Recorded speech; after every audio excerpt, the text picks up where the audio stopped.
18 black actors who died in poverty.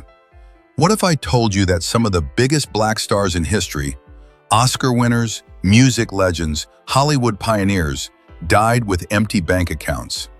Fame, applause, millions earned, and yet, in the end, poverty. These are not rumors or exaggerations. They are documented realities that reveal the darker side of celebrity success. Behind the red carpets were unpaid taxes, unfair contracts, exploitation, addiction, and systems never designed to protect them. Welcome to Black Excellence Legends, where we uncover the truth behind the spotlight and honor legacy with honesty. If these stories move you, subscribe and join our growing community. Comment below, which story shocked you the most, and do you think the industry failed them? Lincoln Perry. Before Hollywood had space for complex black leading men, Lincoln Perry, known professionally as Stepin Fetchit, became the first African-American actor to achieve mainstream movie stardom and millionaire status. In the late 1920s and 1930s, Perry was one of the highest-paid black performers in the United States. At his peak, he reportedly earned up to $10,000 per week, an extraordinary sum during the Great Depression. He owned multiple homes, luxury cars, and lived with a level of visibility few black entertainers had ever experienced. Yet his success came with controversy. Perry's on-screen persona, a slow-talking, seemingly lazy character, was widely criticized as reinforcing racist stereotypes. While some historians argue that he subtly outwitted white authority figures within those roles, public perception shifted sharply by the 1940s. Civil rights organizations increasingly condemned such portrayals, and Hollywood began distancing itself from that character type. As film offers declined, Perry's lavish lifestyle continued. He spent freely on real estate, cars, and social gatherings, but failed to build long-term financial stability. By 1945, reports indicated that his wealth had significantly diminished. In 1947, he filed for bankruptcy. Legal disputes, unpaid taxes, and a shrinking industry presence accelerated his decline. Though he attempted comebacks in later decades, including a brief resurgence during the 1970s blaxploitation era, the financial damage had already been done. Perry spent much of his later life outside the spotlight. When he died in 1985 at age 83, he was far removed from the opulence of his early years. His story is layered. He broke racial barriers in an era of rigid segregation, yet became entangled in the limitations of the roles available to him. Lincoln Perry's rise and fall reflects both the opportunity and the exploitation embedded in early Hollywood. His life reminds us that visibility without control rarely guarantees security, and that pioneering status does not always translate into protection. Redd Foxx. Few comedians shape television humor like Redd Foxx, the razor-sharp performer who brought Sanford and Son to life in the 1970s. Born John Elroy Sanford in 1922, Foxx built his reputation in nightclubs long before becoming a household name. By the time Sanford and Son premiered in 1972, he was already a respected stand-up comic known for boundary-pushing material. The sitcom became a massive success, consistently ranking among the top-rated shows during its run. Foxx reportedly earned substantial income from television contracts and comedy tours, yet financial trouble followed him persistently. His tax disputes with the IRS became public in the late 1980s. In 1989, federal agents seized property from his Las Vegas home to recover more than $2.5 million in unpaid taxes. Furniture, vehicles, and valuables were confiscated in a highly publicized action that shocked fans. Despite attempts to rebuild through new television projects, financial strain lingered. In October 1991, while rehearsing on the set of a new sitcom, Foxx suffered a fatal heart attack at age 68. At the time of his passing, reports indicated he had limited liquid assets remaining. Fellow entertainer Eddie Murphy contributed toward funeral expenses, a gesture that underscored the respect Foxx commanded among younger performers. Foxx's life illustrates how high earnings can be undone by poor tax management and inconsistent financial planning. Yet beyond the headlines, he left a lasting comedic legacy. His fearless stage presence opened doors for future generations of Black comedians in mainstream television. His journey is both cautionary and inspiring, proof that cultural impact can endure even when personal finances falter. Gary Coleman, On Different Strokes, 1978 to 1986. Coleman on Different Strokes, 1978 to 1986. Coleman became one of the highest-paid child stars of his era. At his peak, he reportedly earned $100,000 per episode, an extraordinary salary in the early 1980s. By his teenage years, estimates suggested he had generated close to $18 million in total earnings. His catchphrase, "What you talking about, Willis?" became a pop culture staple. But behind the laughter was a far more complicated reality. Coleman suffered from focal segmental glomerulosclerosis, a serious kidney disease that stunted his growth and required multiple transplants. His lifelong medical expenses were significant. More devastating, however, was the financial betrayal he later uncovered. Coleman sued his adoptive parents and former business advisor in 1989, alleging misappropriation of his earnings. Although he won a settlement of approximately $1.3 million, much of his fortune was already gone. As an adult, acting opportunities diminished. His youthful appearance, once an asset, limited casting options. Financial strain led him to file for bankruptcy in 1999. In interviews, he spoke candidly about working regular jobs to support himself while dealing with ongoing health complications. On May 28, 2010, Coleman died at age 42 following complications from a fall that caused an intracranial hemorrhage.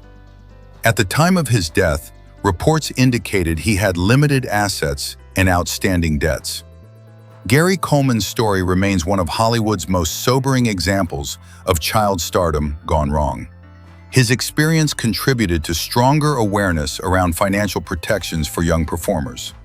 More than a cautionary tale, his life underscores the need for guardianship, transparency, and long-term planning in an industry that often celebrates youth without safeguarding it. Dorothy Dandridge, elegant, magnetic, and groundbreaking. Dorothy Dandridge became the first Black woman nominated for the Academy Award for Best Actress for her performance in Carmen Jones, 1954. At a time when Hollywood offered few complex roles for Black women, Dandridge commanded the screen with charisma and poise. Throughout the 1950s, she starred in major productions such as Porgy and Bess and was widely regarded as one of the most glamorous actresses of her generation. Financially, however, her success proved fragile.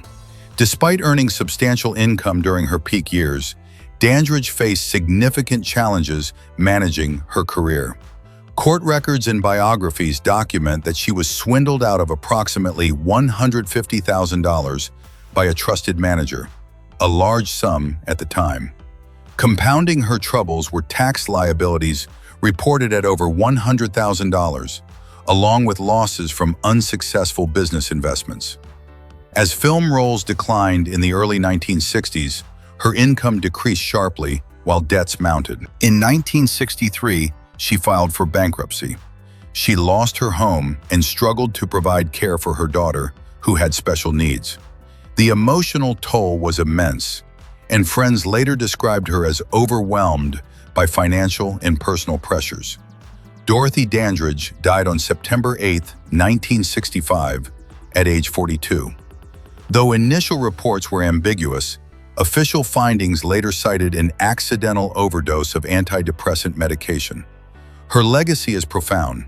She broke racial barriers in mainstream cinema and paved the way for future generations of actresses. Yet her financial collapse highlights the precarious nature of early Black stardom in an industry that often celebrated talent without providing structural support.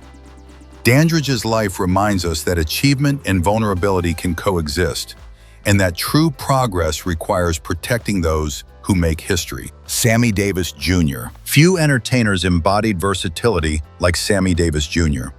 Singer, dancer, impressionist, actor, he was a one-man entertainment powerhouse. As a central member of the Rat Pack alongside Frank Sinatra and Dean Martin, Davis helped define Las Vegas glamour in the 1950s and 1960s. Over the course of his career, he appeared in films such as Ocean's 11, 1960, performed on Broadway, and headlined international tours. Financial estimates suggest he earned tens of millions of dollars across decades in show business, a remarkable achievement during an era of limited opportunity for Black performers. Yet enormous income did not translate into lasting wealth. Davis maintained an extravagant lifestyle that included luxury homes, custom cars, tailored wardrobes, and high-profile social events. He was known for generosity toward friends and colleagues, often supporting extended circles financially. At the same time, tax management became a serious issue. By the late 1980s, Davis owed the IRS more than $5 million in back taxes. With accumulated penalties and interest, the total liability reportedly approached $7 million. When Davis died of throat cancer on May 16, 1990, at age 64, his estate was valued at roughly $4 million, leaving a significant shortfall.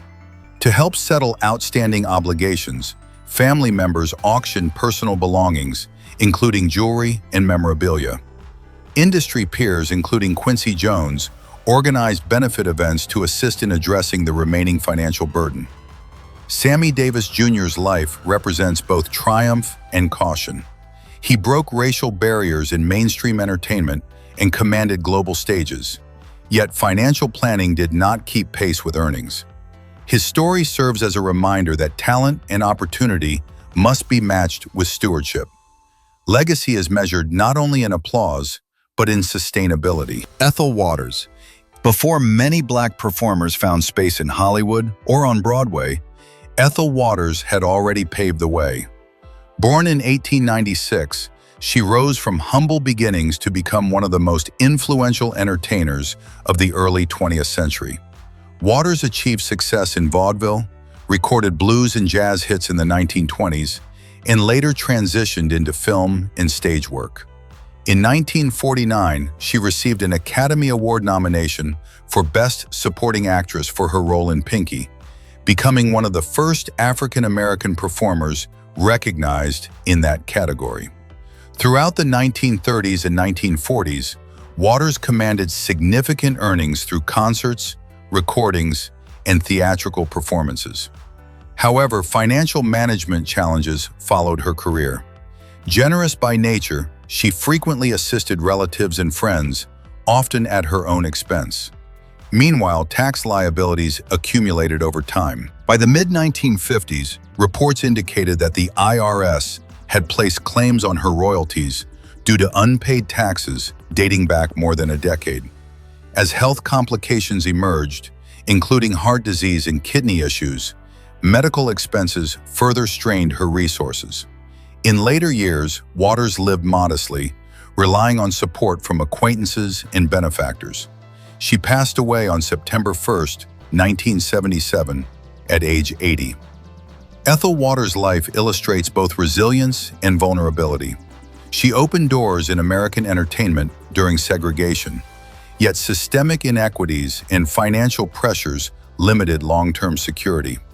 Her journey underscores the importance of both artistic brilliance and structural support, because pioneering achievement should not end in hardship. Charles Sidney Gilpin. Long before mainstream Broadway embraced complex Black protagonists, Charles Sidney Gilpin was already commanding the stage. Born in 1878 in Richmond, Virginia, Gilpin built his craft in touring theater companies before landing the defining role of his career, Brutus Jones, in Eugene O'Neill's The Emperor Jones in 1920. His performance was groundbreaking.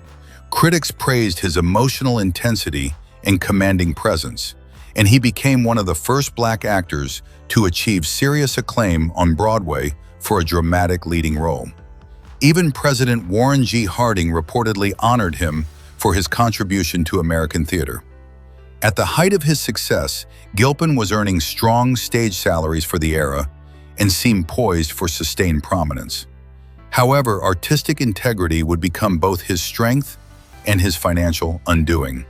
He openly challenged O'Neill over repeated use of racial slurs in the script, refusing to deliver certain lines as written. While his objections were rooted in dignity and principle, the dispute damaged his relationship with powerful industry figures.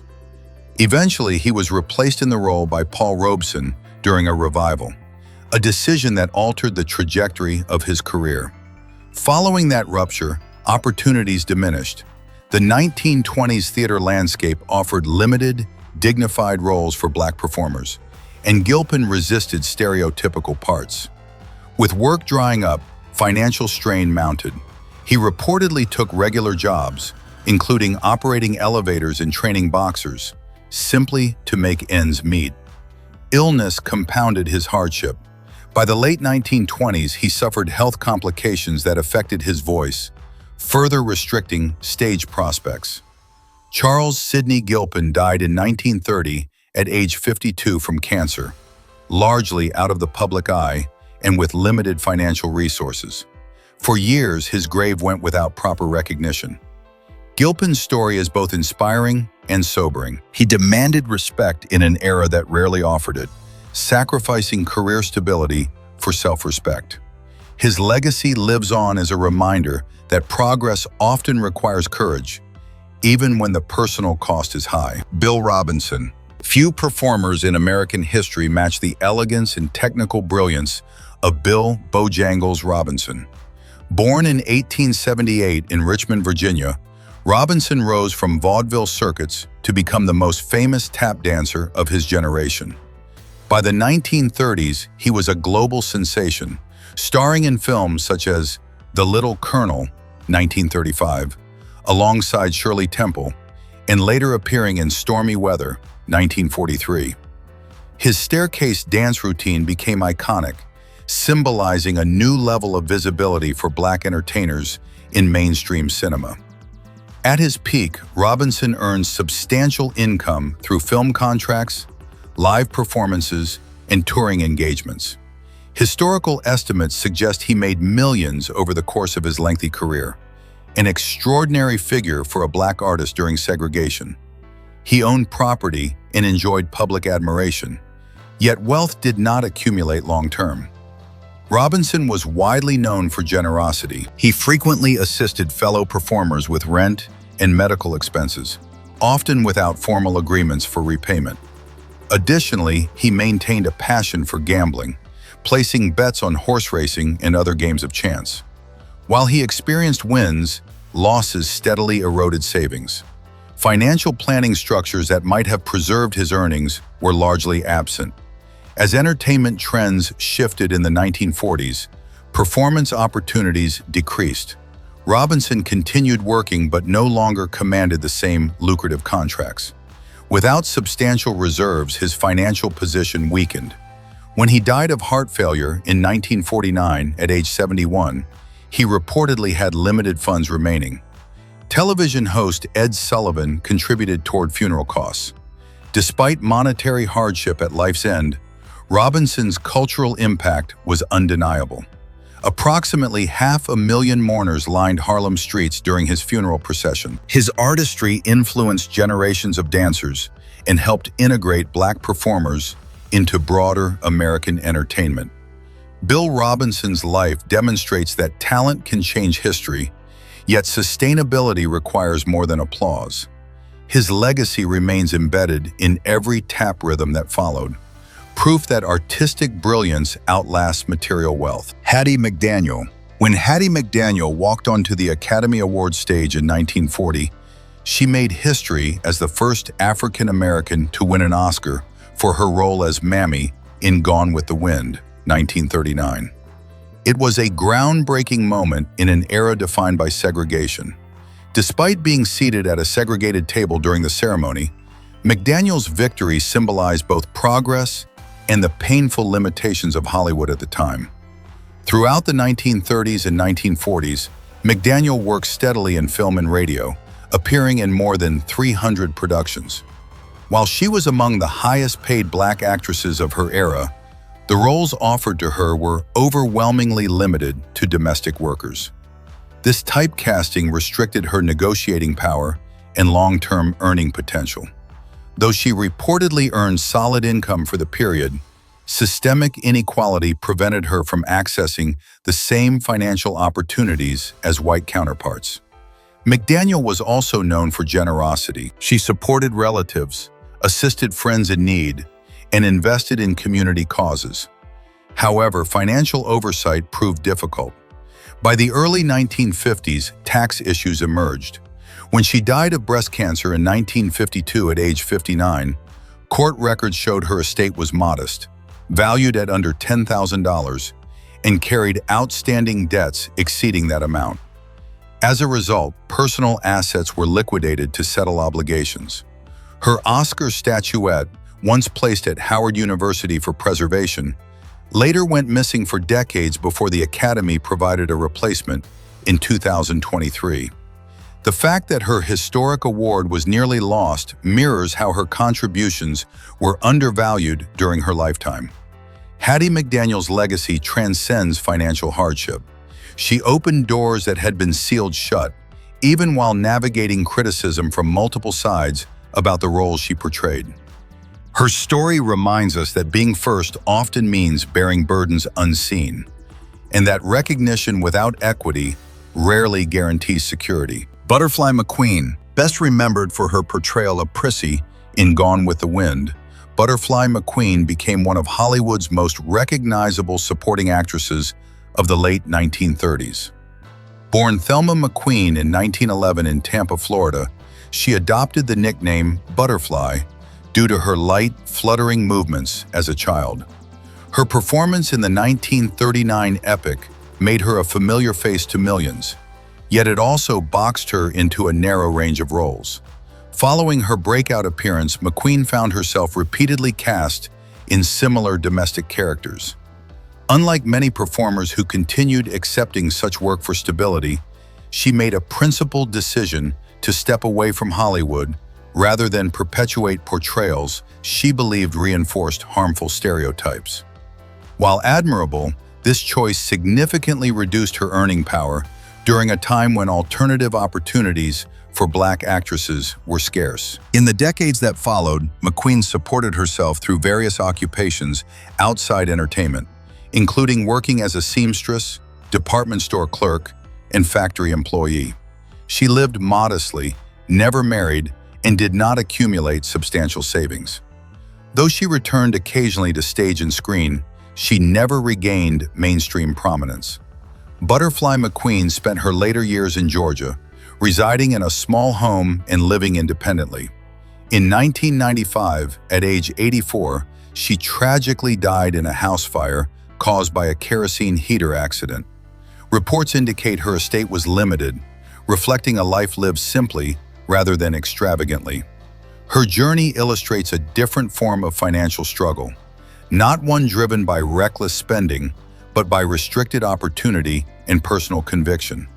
McQueen chose dignity over financial security, prioritizing self-respect above sustained fame. Her story serves as a powerful reminder that integrity sometimes comes at a cost, and that cultural impact cannot always be measured in bank accounts. Madame Sul-Te-Wan.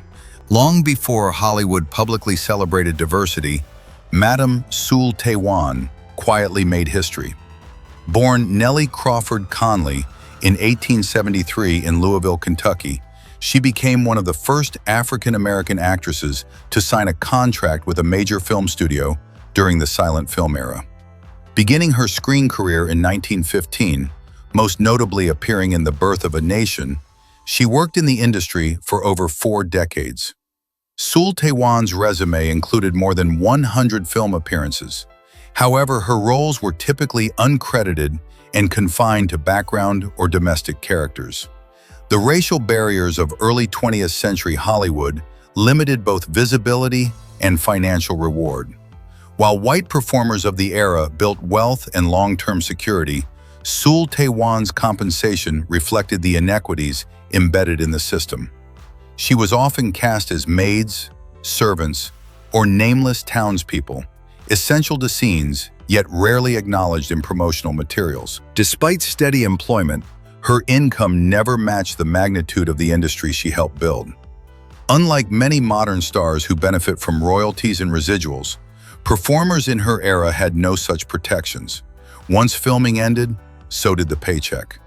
As she aged and opportunities declined, financial strain intensified. In her later years, Sul-Te-Wan resided at the Motion Picture and Television Country House in California, a retirement facility designed for industry professionals who could not afford independent living. Though the residence provided care and dignity, it underscored the reality that decades of contribution had not translated into financial stability. She died there in 1959 at age 85, following a stroke. Madame Sul-Te-Wan's life is a testament to perseverance within an unequal system. She opened doors simply by showing up and working consistently when representation was scarce. Her legacy is not defined by wealth, but by endurance, proof that pioneers often carry burdens without receiving the rewards that follow. Mantan Moreland. In the 1930s and 1940s, Mantan Moreland was one of the most recognizable comedic faces in American cinema. Born in 1902 in Louisiana, he developed his craft through vaudeville before transitioning to film. Moreland became widely known for his rapid-fire dialogue, exaggerated expressions, and impeccable timing. He appeared in dozens of films, including entries in the Charlie Chan series, where he frequently played comic sidekicks. At his peak, Moreland worked consistently and earned respectable wages for supporting roles. His performances were crowd favorites, and his comedic style influenced later entertainers. However, like many black actors of the era, he was limited to narrowly defined characters. As Hollywood evolved after World War II and began shifting away from stereotypical portrayals, the types of roles that had sustained him gradually disappeared.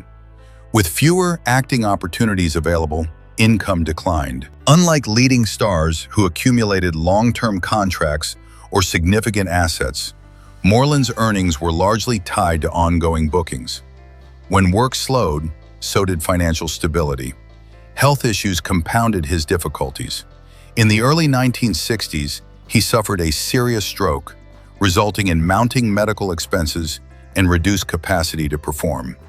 Although he made occasional television appearances later in life, including guest spots on variety programs, the scale of his earlier fame was never fully restored. Mantan Moreland died in 1973 at age 71 from a brain hemorrhage. By that time, his financial resources were limited, and his once prominent career had faded from mainstream memory. Moreland's story reflects the precarious nature of entertainment careers built on typecasting.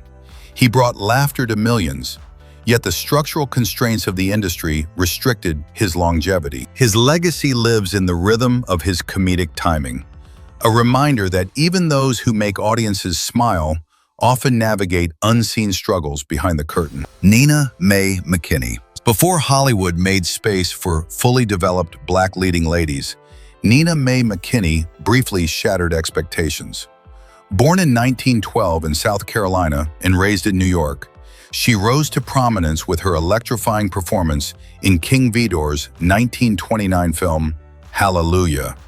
Her screen presence was so magnetic that European critics nicknamed her the Black Garbo, comparing her mystique to Greta Garbo's. For a moment, McKinney appeared poised to become a lasting cinematic star. However, early 1930s Hollywood offered few opportunities for black actresses beyond narrowly defined roles. After Hallelujah, meaningful parts became scarce. Frustrated by limited and stereotypical casting, McKinney sought opportunities overseas, performing in films and stage productions in Europe, where audiences received her with greater artistic respect.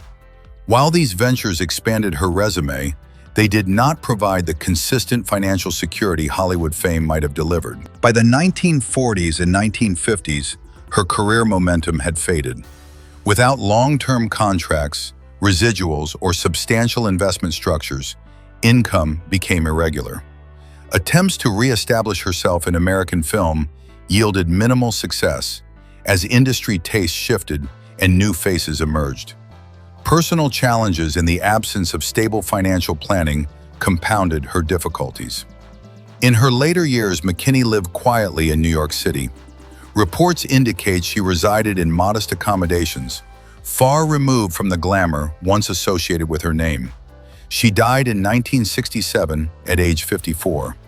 While not entirely destitute in a literal sense, she lacked the wealth and recognition that her early breakthrough suggested she would achieve.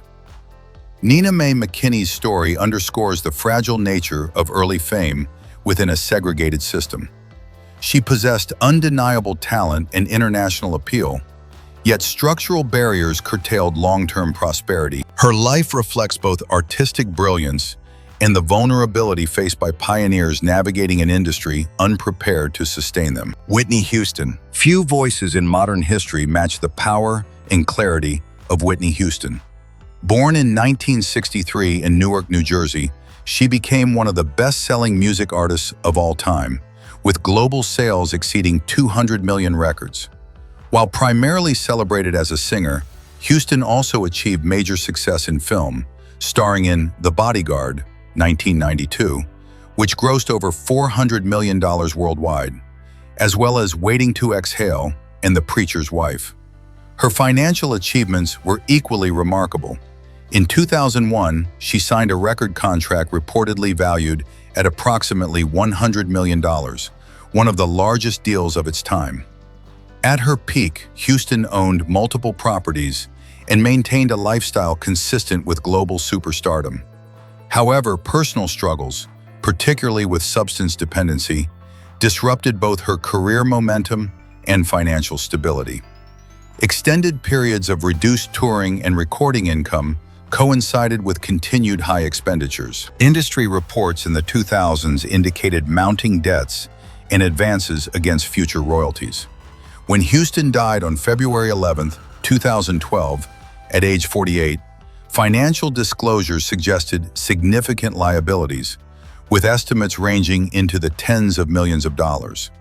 While the exact figures remain debated, it is documented that her estate required restructuring after her passing.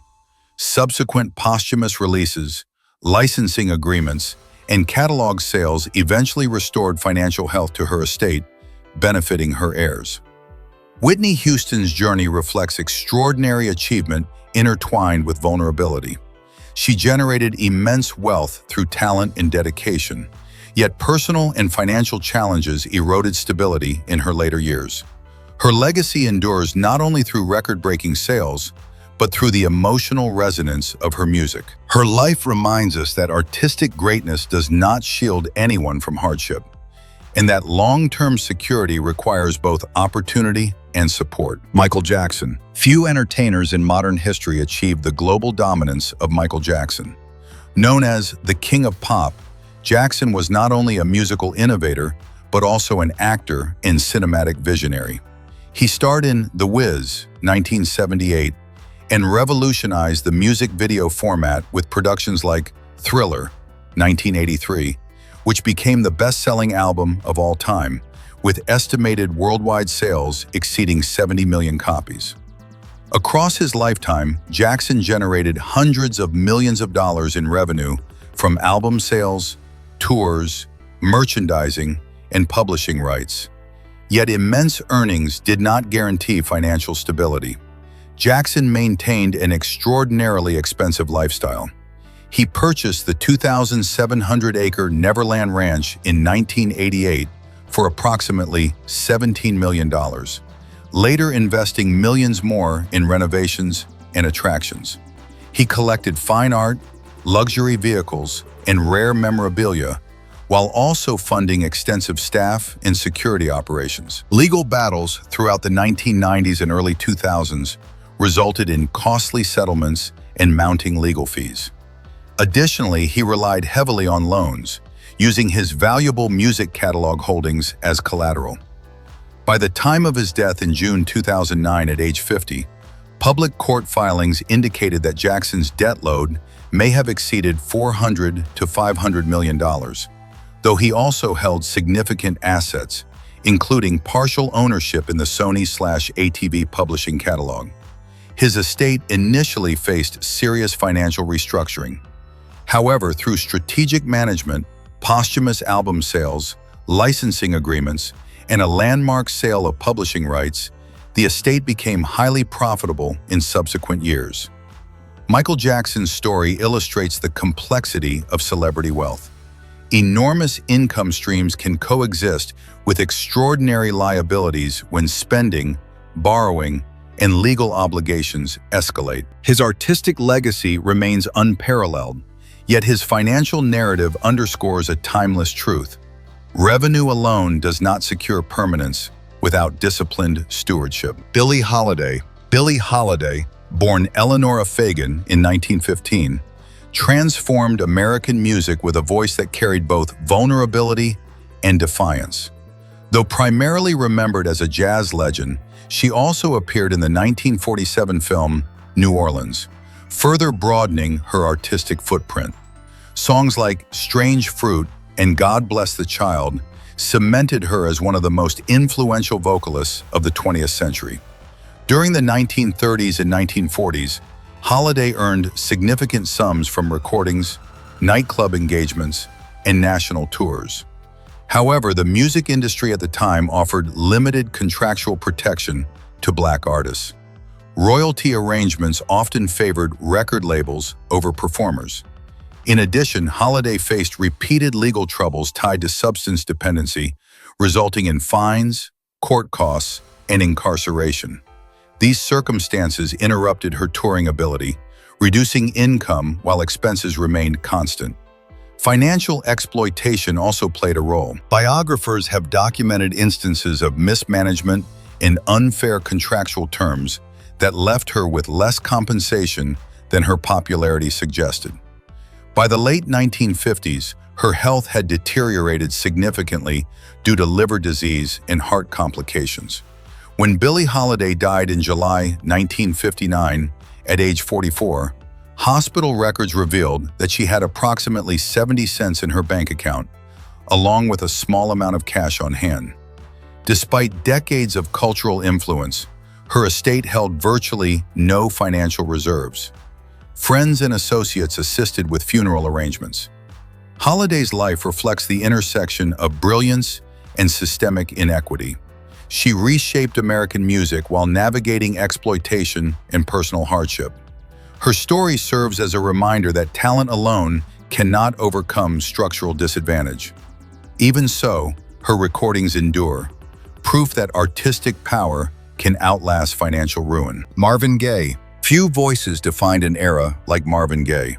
A central figure in the Motown sound, Gaye evolved from smooth romantic ballads to socially conscious anthems such as What's Going On, 1971, an album now regarded as one of the greatest in music history.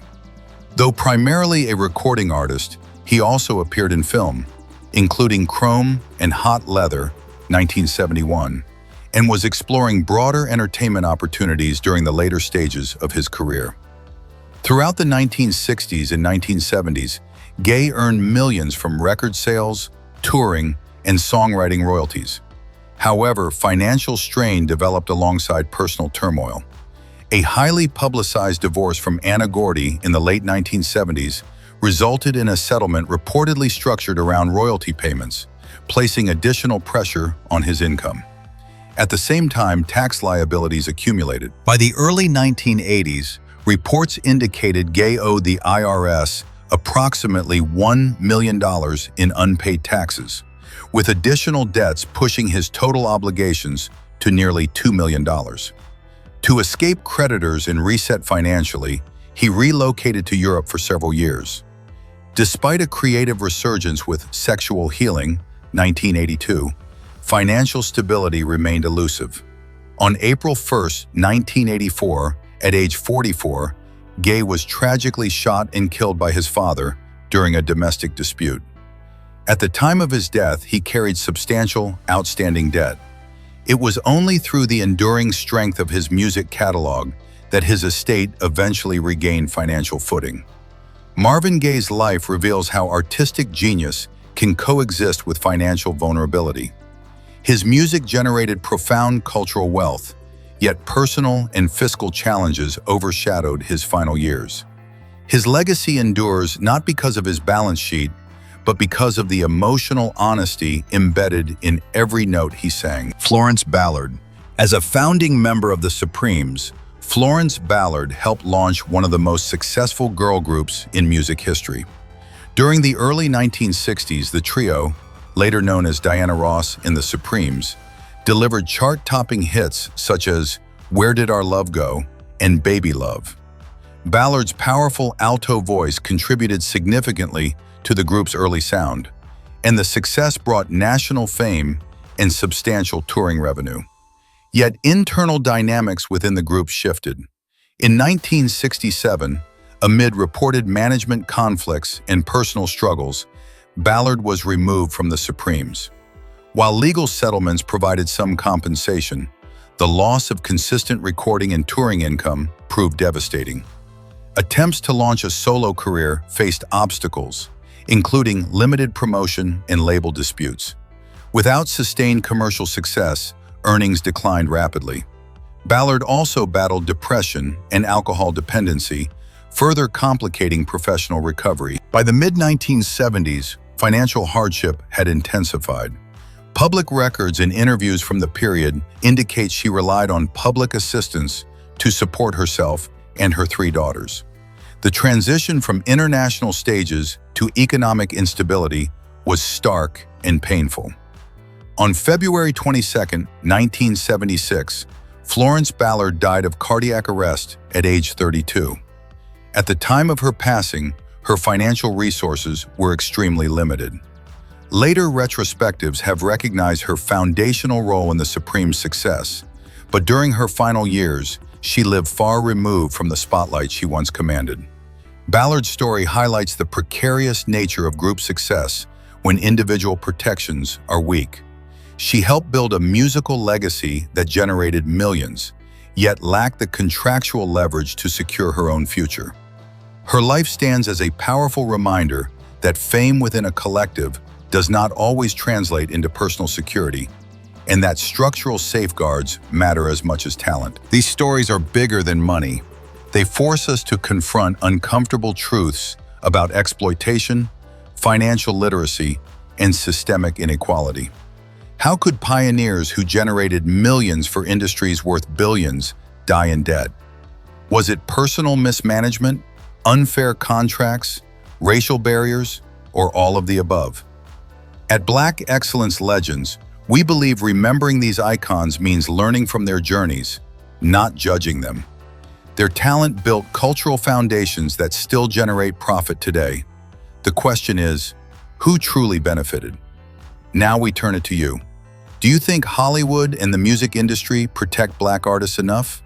Share your thoughts in the comments, subscribe, and keep these important conversations alive.